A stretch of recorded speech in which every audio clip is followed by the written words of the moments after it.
post-solstice, after Sankaranti, the first full moon day is called as Taipusam.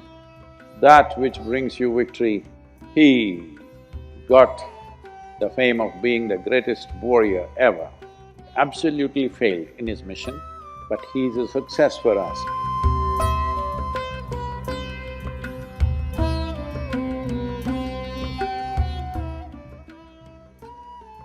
Today is referred to as Taipusam in the Tamil culture, which is considered to be the most effervescent of the various spiritual events that this culture is full of. Literally, every day of the 365 days are marked for different aspects of life. But this day, which is the first Purnami or the full moon day, post-solstice, after Sankaranti, the first full moon day is called as Taipusam. Largely in the country, in the larger part of the country, it is known as the Dhanya Purnami. Dhanya means it is a full moon of fulfillment. In many ways, because of the nature of what happens on this planet in relationship with the sun, this is considered to be the most generous full moon of the year. When I say generous, one who knows how to get the best out of life, one who is seeing how to make this life in the best possible way. One will attain to maximum amount of, or one will reap maximum harvest at this time. So it's called as Dhanya Purnami, the full moon of fulfillment. The moon has already come up in a glorious way. There are many things connected with this. This is considered also in southern India largely. For ages, people always saw this as a day to develop instruments of victory, that which brings you victory, success in material world, in the emotional world, and in the spiritual world. This is the day when one horns their instruments, which will bring success or victory in these different dimensions. The legend goes out to say that it is on this day that Parvati gave the veil or the spear to Skanda, who is known as Muruga in the south. He is Skanda, he is Kumara, he is Subramanya and he is Muruga. Different geographies called him differently, but started as Skanda.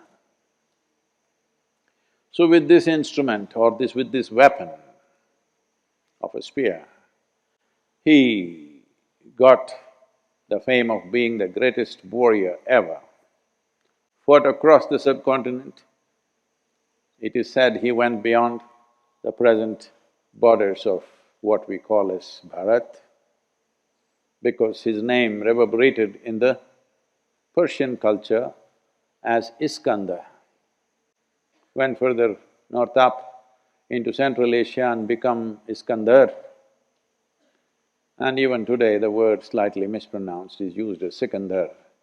somebody who is victorious over everybody, who becomes an emperor of all the rulers, but never held a kingdom. He only fought battles because he was committed to annihilating injustice. The boy was angry and when somebody of immense capabilities and hugely blessed becomes angry,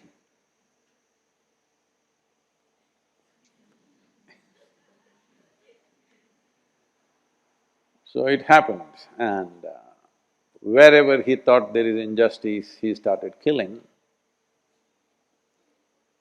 Well, literally his adolescence and youth, as a youth, he largely killed people. We don't know how many, but across the subcontinent he did, and he also went slightly out. Then he realized what is justice and what is injustice is not always an absolute. It's a question of perspective most of the time. Then he realized that somewhere deep inside, the fury of who he was is seeking revenge in the form of justice. When you go after somebody thinking you will serve justice, they will only experience it as revenge.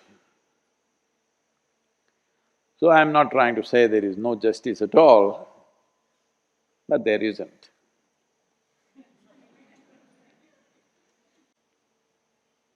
So that is Kanda's story, but he got his weapon of instrument, according to the legend, on this day. That is why he was so successful in his mission. Well, ultimately he came to realization that his mission was not right, but that is also considered victory in this culture. Anywhere else, he would be rated as a failure because he failed in his mission. But in this culture, which is not of straight lines, we see this as a success because he realized in his activity in the world he failed, but he realized we hold that as the greatest success, not material things. If he had listed this many victories and if his mission was complete, only then an intellectually constipated society would consider him a success. But here, he failed, absolutely failed in his mission, but he is a success for us.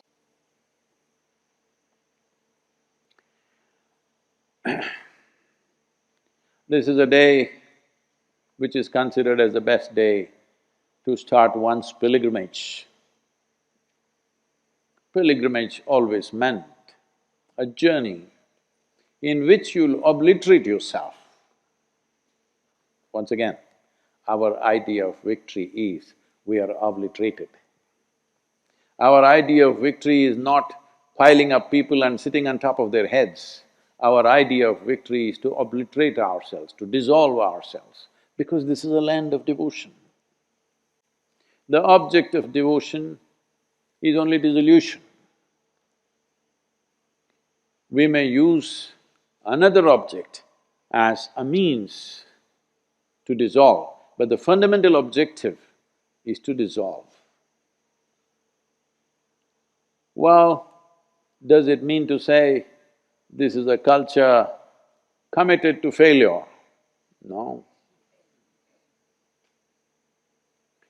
Because within the framework of one's intellect, if once it's there, once it's here, once it's here, you would think, he is low, this is medium, this is high. But we always understood in this culture the planet is round and it's spinning. Your ideas of what is low, what is medium, what is high, you're totally messed up in your head. You don't have a larger perspective of life. You are counting the steps that you climb because you're horribly identified with a little bit of earth that you gathered in the form of your flesh and bone. Because of that, your perspective is all messed up. This is a day where people start a pilgrimage, particularly in Tamil Nadu. Because pilgrimage means we have started the process to dissolve ourselves, wear ourselves down in every possible way. People walk hundreds of miles. There is still a vibrant culture of pilgrimage here, that people walk hundreds of miles to get generally to the Murugan temple in Tamil Nadu, but various kinds happening across southern India.